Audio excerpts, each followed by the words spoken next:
Gimana kalau saya bilang, kegagalan terbesar dalam hidup Anda itu justru bisa jadi sumber kekuatan terbesar Anda? Hari ini kita akan mengupas sebuah kisah nyata tentang bagaimana sebuah kesalahan yang fatal malah membuka jalan ke sebuah penemuan yang mengubah segalanya. Kutipan dari Ray Dalio ini kedengarannya agak aneh ya. Kita kan biasanya takut banget kalau berbuat salah. Tapi di sini, Dalio justru bilang, rasa takut itu memberinya sesuatu yang sangat berharga, kerendahan hati. Nah, inilah inti dari pembahasan kita hari ini. Coba deh, renungin sebentar. Pikirkan satu kegagalan yang pernah bikin Anda merasa jatuh banget. Gimana kalau ternyata, seperti Dalio, kegagalan itu sebenarnya membawa sebuah pesan tersembunyi yang sangat penting buat Anda? Oke, ceritanya dimulai ketika Ray Dalio, seorang investor yang dianggap jenius, membuat prediksi yang salah besar di depan umum. Dia yakin banget bakal terjadi depresi ekonomi parah, tapi yang terjadi malah sebaliknya. Kesalahan ini gak cuma bikin dia hampir bangkrut, tapi juga membawanya ke sebuah persimpangan jalan paling penting dalam hidupnya. Dari puing-puing kegagalannya itu, Dalio nggak menyalahkan pasar atau orang lain. Justru sebaliknya, dia melihat ke dalam dirinya sendiri dan sadar ada sesuatu yang menghalangi pandangannya. Sesuatu yang ternyata juga ada di dalam diri kita semua. Nah, kita sampai ke intinya. Dalio menyebut ada dua penghalang tak terlihat ini sebagai biang keladi di balik keputusan-keputusan kita yang buruk. Mereka ini bekerja diam-diam di pikiran kita dan tanpa sadar menyabotase potensi terbaik kita. Dan inilah kedua penghalang itu, penghalang ego dan penghalang titik buta. Gampangnya gini deh, ego itu yang bikin kita nggak mau ngaku salah, sementara titik buta itu yang bikin kita bahkan nggak sadar kalau kita salah dari awal. Yuk kita bedah satu persatu. Oke, sekarang kita akan bedah lebih dalam lagi gimana sih cara kerja dua penghalang ini di otak kita dan apa yang sebenarnya bikin mereka itu kuat banget. Penghalang ego ini tuh kayak punya pengacara pribadi di dalam kepala kita. Tugasnya bukan buat cari kebenaran loh, tapi buat ngebela kita mati-matian.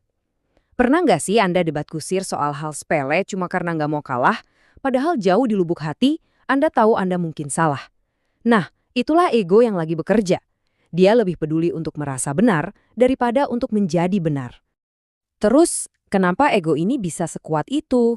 Soalnya gini, ego itu datang dari bagian otak yang mengurus emosi, bukan logika. Itulah kenapa waktu ada orang yang nunjukin kesalahan kita, reaksi pertama kita seringkali bukan penasaran, tapi malah marah atau defensif.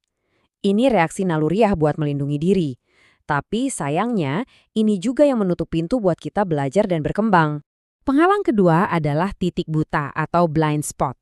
Ini bukan soal kelemahan pribadi ya, tapi ini kondisi yang dialami semua manusia.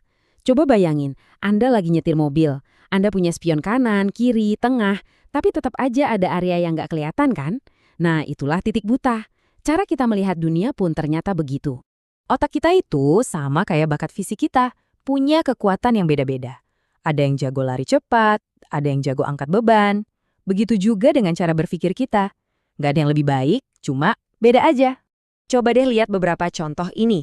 Mungkin Anda tipe orang yang jago banget melihat gambaran besar sebuah proyek, tapi sering kelewat detail-detail kecil. Sebaliknya, mungkin rekan kerja Anda teliti banget sama detail, tapi jadi susah melihat arah proyek secara keseluruhan. Nggak ada yang salah dari kalian berdua, kalian cuma melihat dari sudut yang berbeda dan punya titik buta yang berbeda pula.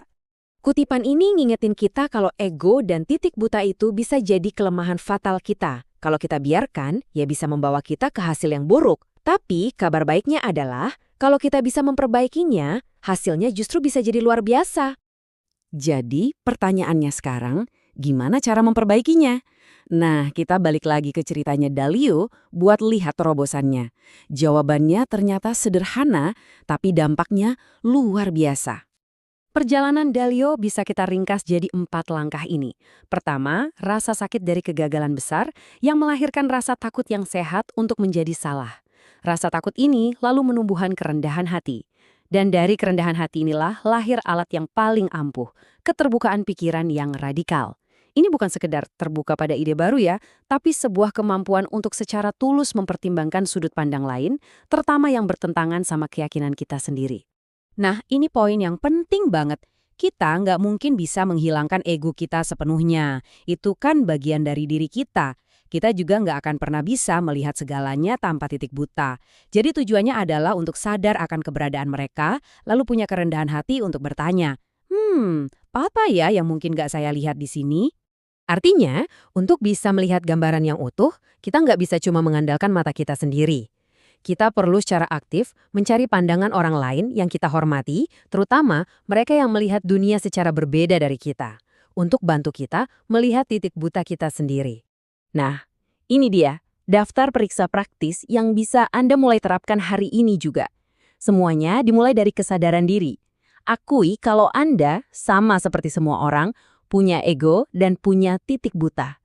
Kemudian, latih diri Anda untuk lebih terbuka pada kemungkinan bahwa Anda bisa saja salah.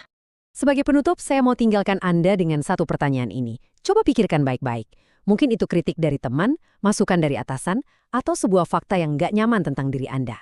Apa satu kebenaran yang, jika Anda hadapi dengan kerendahan hati, justru bisa membuka jalan menuju hasil yang luar biasa?